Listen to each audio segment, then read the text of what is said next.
Welcome to I Believe, where we talk about governance and philosophy in America. I'm Joel Douglas, and I believe in America. Thanks for joining me.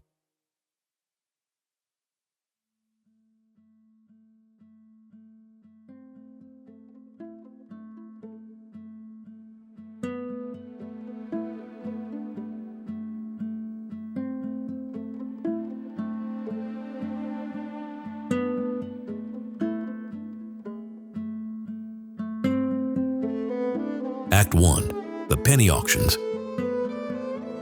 Nebraska, October 6, 1932. 5.5 miles southwest of Elgin, in the middle of farm country. Teresa von Baum, a widow who worked her 80-acre farm with only the help of her sons after her husband's death, couldn't make the payment on her $442 mortgage. The bank moved to foreclose. The bank expected to make hundreds or even thousands of dollars for the farm. Nearly 3,000 farmers from Antelope and neighboring counties showed up at the Von Baum farm that day. They stood in silence, waiting. The receiver, the bank's man, wanted to reschedule. The farmers didn't move. After some back and forth, the receiver finally backed down. The auction would proceed. The auctioneer started. Cows went for 35 cents apiece. 6 horses sold for a total of $5.60. Plows, a hay binder, and a corn planter all brought just a few cents. Harvey Pickrell remembered it later. Some of the farmers wouldn't bid on anything at all because they were trying to help the man that was being sold out. When it was over, the farmers passed the hat among themselves. The total came to $101.02. They immediately returned the animals and equipment to Teresa von Baum. Then the farmers handed the money to the receiver. He looked at the crowd, probably counted heads, probably decided that forcing the issue wasn't likely to get him a cent more, and might get him a broken nose, or worse. He accepted the money as payment in full for the mortgage, got in his car, and drove back to town. People called them penny auctions. Others called them Sears Roebuck sales, because a penny was what you paid for something in a catalog. A joke price. This wasn't for just one widow in Nebraska. In 1931, about 150 farmers showed up at another foreclosure auction, the Von Baum family farm in Madison County, Nebraska. The first bid was 5 cents. When someone else tried to raise it, he was forcibly requested not to do so. Item after item got only 1 or 2 bids. The total proceeds were $5.35. The farmers expected the bank to accept this sum to pay off the loan. In Wood County, Ohio, on January 26, 1933, some 700 to 800 farmers stood out in the cold at Wally Cramp's farm. Cramp owed $800 on a loan he couldn't repay. He'd been hospitalized with appendicitis, and crop prices had collapsed. The farmers bid pennies on each item, then returned everything to Cramp on a 99-year lease. They passed the hat.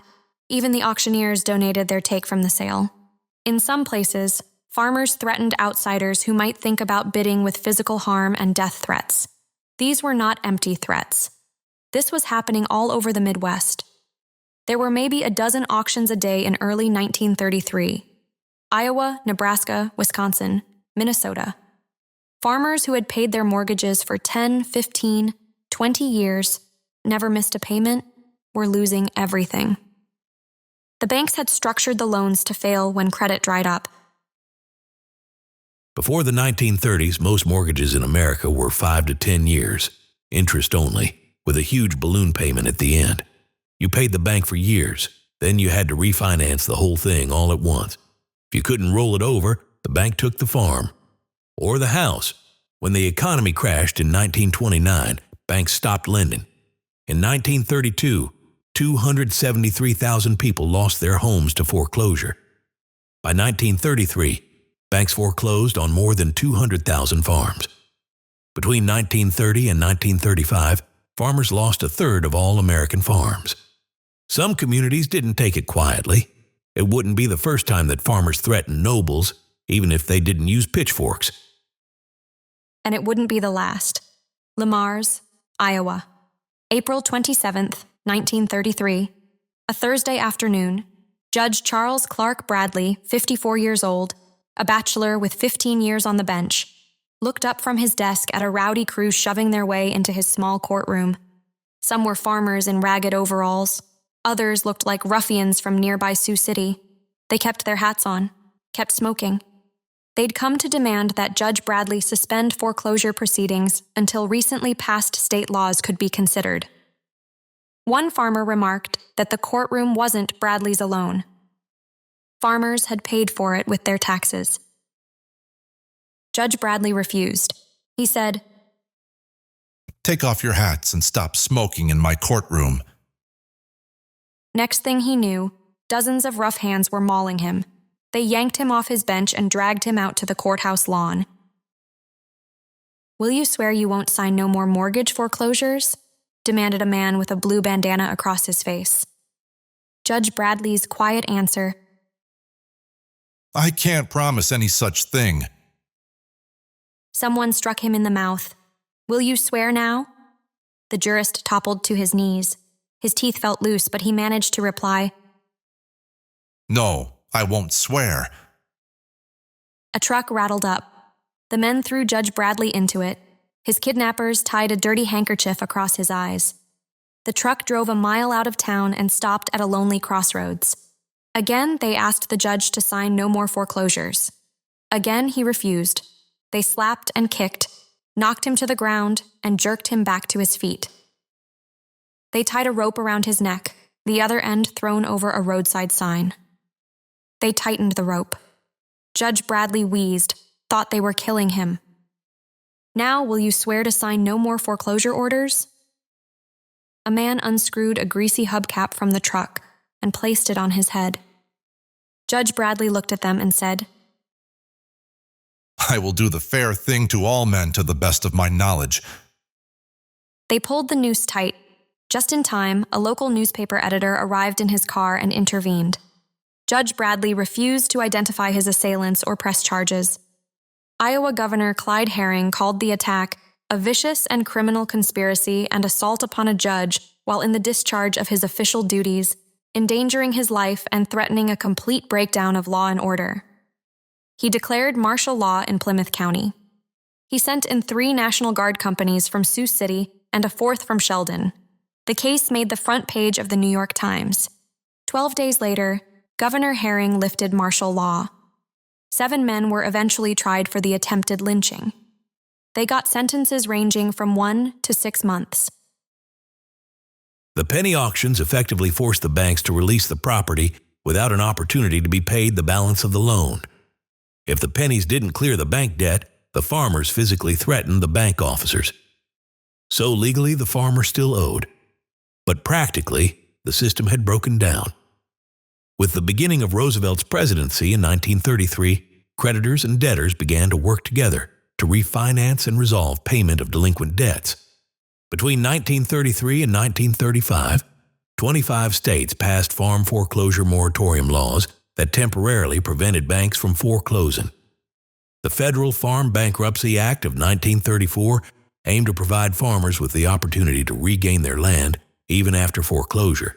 The penny auctions didn't erase the debt, but they made normal foreclosure impossible. They created chaos. Mobs dragging judges out of courtrooms, nooses at farm auctions. Armed farmers blocking highways. This chaos threatened domestic tranquility.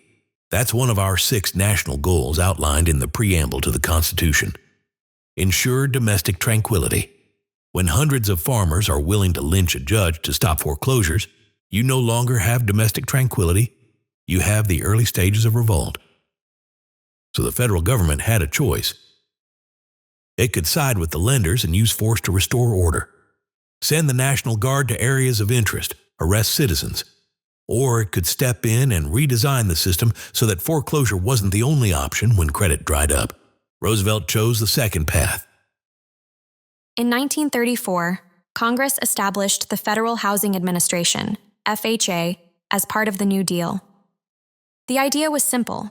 The government would insure mortgages for private lenders, which would get banks lending again. But FHA came with a condition.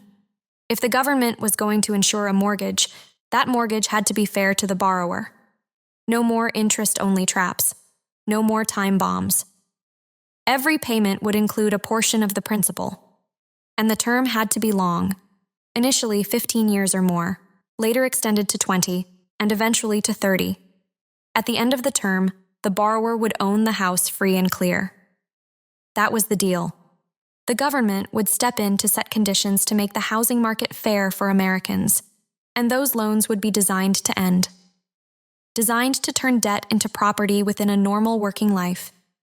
Designed to make the borrower an owner, not just a lender from a bank, someone with equity and security. Then, in 1938, Congress created Fannie Mae, the Federal National Mortgage Association, to buy those FHA-insured mortgages from banks and create a secondary market. They built the whole system around the principle that mortgages had a finish line achievable by working Americans in their lifetime. When government first stepped into housing finance, it used its power to limit how long the debt could last. Because the alternative, letting the old system grind on, meant more Judge Bradleys with ropes around their necks, more penny auctions, more bricks through windows, more breakdowns of law and order. The government stepped in on behalf of borrowers because not stepping in meant civil unrest. Fast forward to 2025. Today, we have the same basic structure. Now, there's a new proposal. The White House and housing industry leaders are proposing a 50-year mortgage. It would cut your monthly payment by maybe $150. But because the term is longer, it would add hundreds of thousands in extra interest over the life of the loan. And if you buy at 40, the current average age of a first-time home buyer, you're making your last payment at 90. Only about 25% of those who reach 65 get to be 90.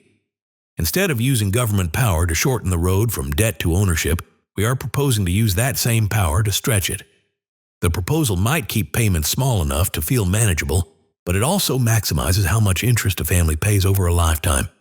And many will never achieve a house they own free and clear. So, our question. Why would government deliberately choose a structure that benefits lenders instead of buyers? Everything costs something. If we are going to subsidize home ownership, we have choices about what we're subsidizing. To give power back to the people, there are lots of things we could do.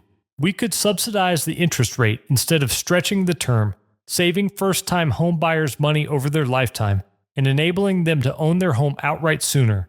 We could incentivize builders to build more houses that hit lower price targets. We could ban zoning laws that make building houses less profitable. A 50-year mortgage does the opposite. It extends the trap. It makes real, debt-free ownership something most buyers will never live to see. Act 2.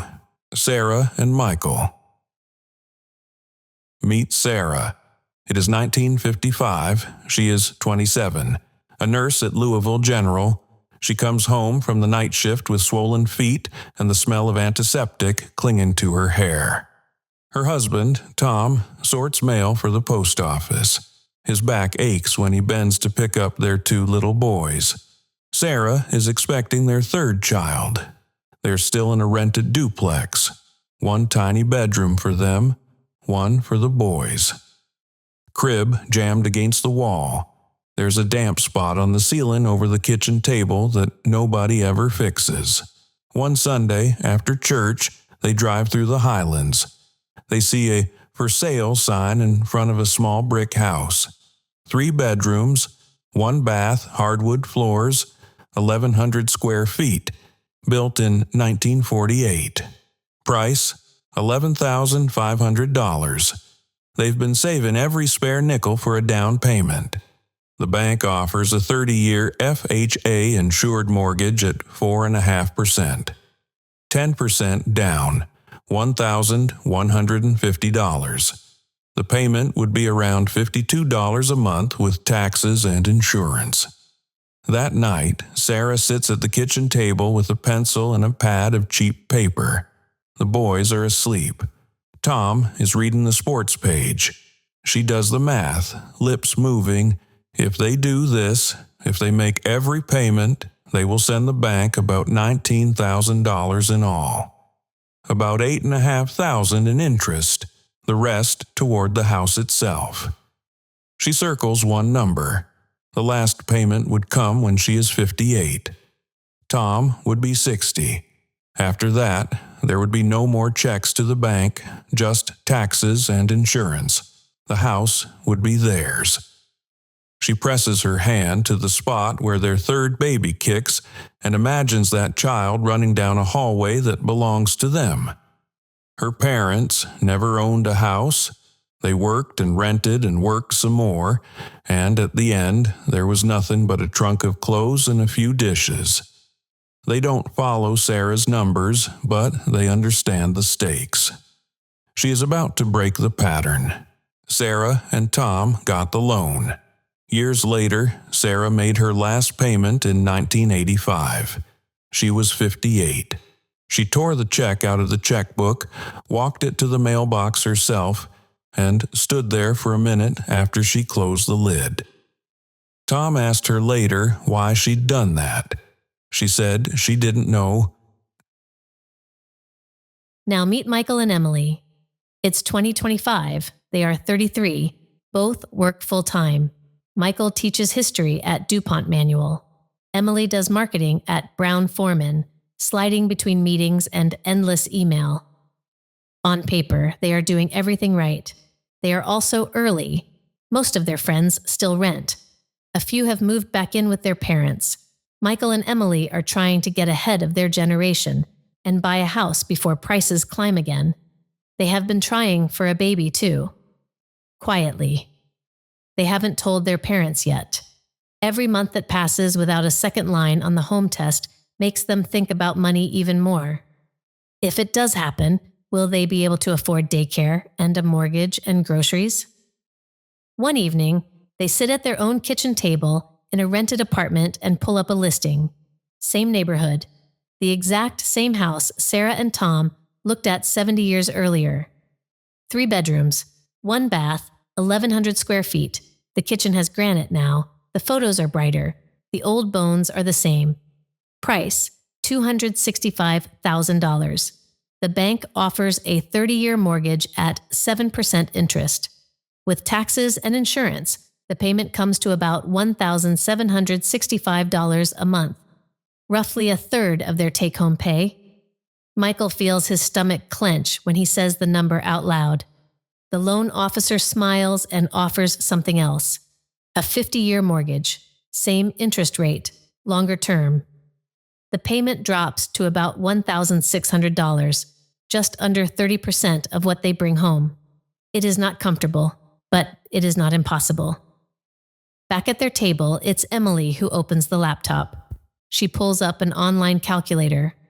Michael sits across from her, hands knotted together so tightly his knuckles go white. Emily does the math. She shows the screen to Michael. He looks at the number and doesn't say anything for a time. They walk through it, line by line. If they take the 50-year loan and never miss a payment, they will send the bank a little over $956,000, $265,000 in principal, more than $690,000 in interest, the last payment due when they are 83.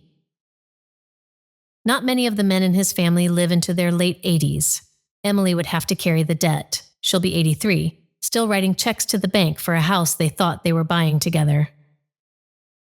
Michael stands up and paces a tight circle in the small room. Emily stares at the number on the screen. Then she closes the laptop gently, like she is afraid to break it because she can't afford to buy a new one, and crawls into bed in the next room. She pulls the covers over her head. Somewhere under all that fabric is the thought she does not want to say out loud. The room is very quiet, just the hum of the refrigerator and the distant sound of a train. Let's pause here. Same house, same street, same square footage. For Sarah and Tom, the total interest bill is around $8,500 over 30 years. For Michael and Emily, the interest is more than $600,000 over 50 years if they choose the new product that makes the monthly number work. The house didn't grow. The walls aren't thicker. The yard didn't expand.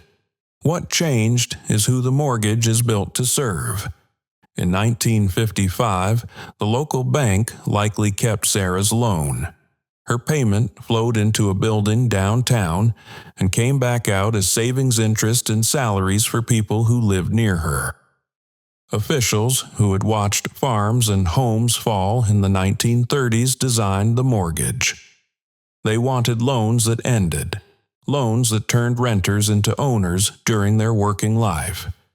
In 2025, Michael and Emily's loan won't stay with their bank at all. It'll be sold to Fannie Mae, bundled with hundreds of others, turned into a bond, and sold to investors who may never set foot in Kentucky. Pension funds, insurance companies, wealthy families, foreign governments. They will collect the interest for as long as Michael and Emily can keep paying. The extra 20 years on that 50-year loan are not there for Michael and Emily. They are there for the people on the other end of the bond. It doesn't have to be this way. The government could use its power in housing to help in cleaner ways. We could lower the interest rate for first-time buyers, as we did for veterans after the Second World War. Same 30 years. Smaller payment because the loan itself was cheaper. The family pays off the house while they are still working. Or we could lean on prices, as FHA once did when it tied maximum loan amounts to wages and construction costs. It could lean on zoning and tell states that want federal money to allow more homes on the same land. We know how to do every one of those things. We have done them before. Instead, the new idea on the table is a mortgage that lets Michael and Emily sign now, feel a little relief when they see the monthly payment, and quietly gives away 2 more decades of their future income to bondholders. Put Sarah and Michael in your mind. For Sarah, the mortgage is a hard climb with a clear top. At 58, she steps off the last rung. When Tom dies, the house holds her up. For Michael and Emily, the mortgage is something else. It runs out past their working years into a fog of what-ifs. What if the baby comes? What if one of them gets sick? What if a job disappears? The house is no longer a promise that one day the payment goes away. It is a contract that follows them to the end. The bank owns the house for their lifetime. They'll likely never own it outright. Sarah stood at that mailbox in 1985, and the house was hers. Michael might stand at that same mailbox in 2075 if he lives that long.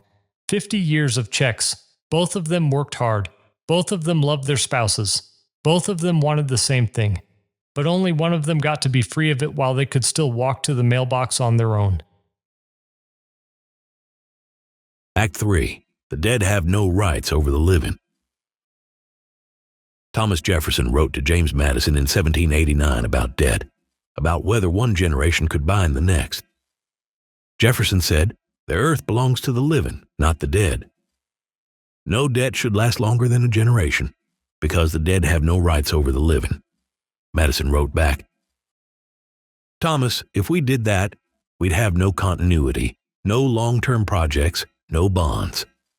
Jefferson backed off, but he never gave up the core idea. A republic should not chain the living to obligations they never consented to. Michael's kids will inherit the debt for his house while the mortgage is still being paid. They didn't sign the paper, but the debt will still be there. The 5th and 14th Amendments say the government can't take our life, liberty, or property without due process. The courts agree. Property is a core constitutional interest, even if it often gets less media coverage than speech or bodily liberty. Liberty includes the right to marry, establish a home, and bring up children, along with the rights to contract, to engage in any of the common occupations of life, to acquire useful knowledge, the right to establish a home, not rent one from a bank forever. Nobody's saying the government has to buy you a house.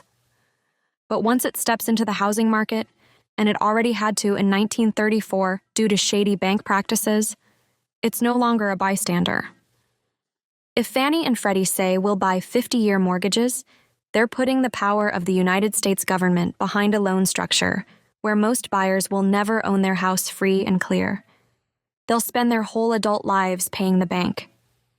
Liberty isn't just the freedom to sign a contract. Inherent in a contract is a beginning and an end. It's the freedom to finish it and move on. We are condemned to be free. We grow under the weight of our own choices, not under the weight of a payment book that outlives us. When the government standardizes mortgages that run past a normal lifetime, it's not helping you get a key. It's turning homeownership into permanent tenancy. You live there. The bank owns it. And that shouldn't be the federally blessed default answer to a housing crisis.